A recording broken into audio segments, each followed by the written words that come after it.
Hi, my name is JAYROY'S. I'm 41 years old, happily married to my wife Shannon. We have two amazing boys, Liam, who's 9, and Evan, who's 7. November 15th, 2019, my life changed forever. I came into a Toronto hospital with a minor complication, and 72 hours later, I was fighting for my life. I was in a coma for 11 days, and then I woke up, and 4 days later, I had pneumonia, and I woke up from that with a breathing tube in my mouth and paralyzed from my shoulders down. That was 200 days ago, and I'm fighting to get back to my normal life.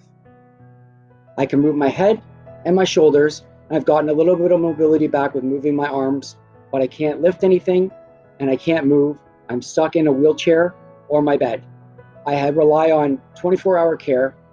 My mom, my wife Shannon, and the hospital staff here have to do everything for me. Everything from feeding me, to changing me, to helping me go to the bathroom, scratching my face. Everything that you would take for granted in day-to-day life, I can no longer do. It has been challenging to say the least, and it has been the hardest mental struggle that I've ever gone through. But with the help of my family, close friends, and the staff at the hospital, I'm fighting this and getting back to my life and getting back to who I was before I came into the hospital. My family has had to make tremendous sacrifices for me during this time. Over 200 days ago, my wife has taken a leave of absence from her work, and she's a nurse.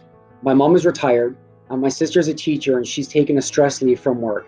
And with the help of my sister, she's helped raising my boys right now, while my wife is able to come up and stay with me for 4 to 5 days during the week, and then she changes off with my mom, and my mom is here for the other 3 days. This has been such a trying time for everybody in the family, but everybody has stepped up and has really helped me in more ways than they'll ever know. I don't think I would be as mentally strong going through this without them in my corner. I have a very close group of friends that have reached out to me many times and visited me at the hospital and have always reached out and supported me through this whole ordeal. I feel forever indebted to everybody in my life that's been in my corner and people that have reached out and donated to me that I haven't seen in years and years. And all the messages and good wishes have come to me and has made me the strong person that I am right now and getting me through this battle. This is a very trying time in the world right now. COVID-19 has changed how we socialize and how we interact with people. Not being able to see loved ones, friends, family, and do the normal things we used to do. I've been in the hospital before COVID started. The hardest part for the COVID-19 for me has not been able to see my kids. I've only been able to see my kids 9 times in 6 months. The first month and a half, I was so sick, we chose not to bring them in to see me. I did not want them to see their dad hooked up to the machines, keeping me alive. When certain machines were taken off and I was starting to regain my health, we brought them in a week before Christmas. I was seeing them every Sunday after that. And then COVID started in March and things changed. And I've been unable to see my boys ever since then. Before I go too far into my story, I need to take a step back and talk about my history with my health. 8 years ago, I was diagnosed with ulcerative colitis. This affects your large intestine. It makes you have to go to the bathroom urgently. And sometimes you just can't control the urge. So it limits you on what you can do and the travel you can do. Mine started as a mild case. I would have a flare-up a couple times a year and would last for a few days. It started to get worse 3 years later, and I went from a mild case to an extreme case. I was on a lot of heavy medication. I was on a very high dose of prednisone, and I was taking the biggest dose of Remicade that my body could handle. Near the end, I was going to the bathroom 40 to 50 times a day with no sleep and had lost a significant amount of weight. I realized the only option for me was surgery. So I decided to have my colon removed, and I moved forward in my life with a colostomy bag. While I was at home recovering from my life-changing surgery, I had developed a very bad cough, and I coughed very hard one day and felt like something had popped out of my stomach and went back in. We later realized that I had pneumonia, and that cough had actually caused me to develop a hernia around where my colostomy bag was. And this is very common for people that have had a surgery like I've had. The hernia was no problem at the start, but over time developed into being a little bit worse. And I was unable to lift anything over 50, 60 pounds, and my stomach would hurt for a long time if I had overstrained myself.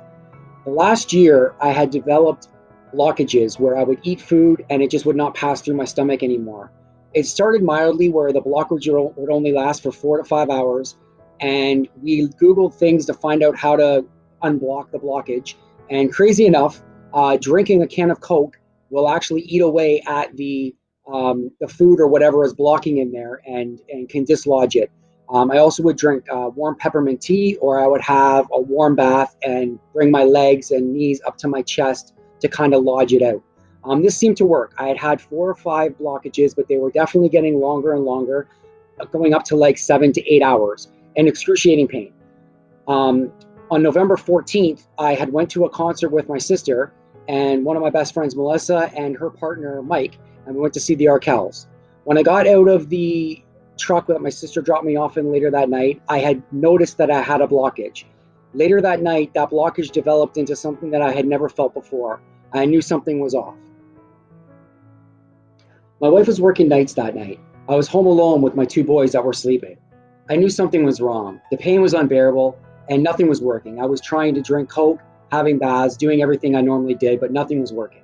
By 3:30, 4 o'clock in the morning, I texted my wife to let her know that I was having another blockage. By the time she came home at 7:30 in the morning, we made the decision to come to the Toronto hospital that I had my initial surgery in. My mom drove me down. I came in the clothes that I was wearing, and I didn't even bring an overnight bag. I am still at the same hospital today, and I have not been home since. So that's my story on how I ended up coming to the hospital. Please stay tuned to my next episode, which will be based on the 72 hours that I had to fight for my life and the 11 days that I was put into a medically induced coma. I wanted to end each video with JAYROY'S picks. The reason I want to do this is because I brought my TV in very early on, and I've been watching a copious amount of TV over the last 200 days.